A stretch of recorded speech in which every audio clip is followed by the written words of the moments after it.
Welcome back to our new video friends. Today I'm going to tell you about how can you change font size setting in Motorola phone. Guys, you want to change your font size setting in Motorola phone, so you can change. In this video guys, I will show you how to change font size setting in Motorola phone. So before starting video friends, I want to tell you, if you're new in my channel and you're watching video first time, so first of all go and subscribe my channel, click the bell icon and like my videos.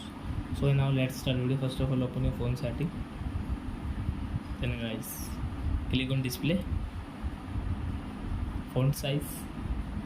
So you can set from here like default, largest, small you want to set. So you can set, and guys you want to change the largest.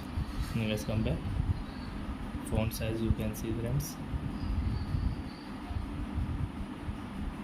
So I hope friends you have understood how to change font size setting in Motorola phone guys.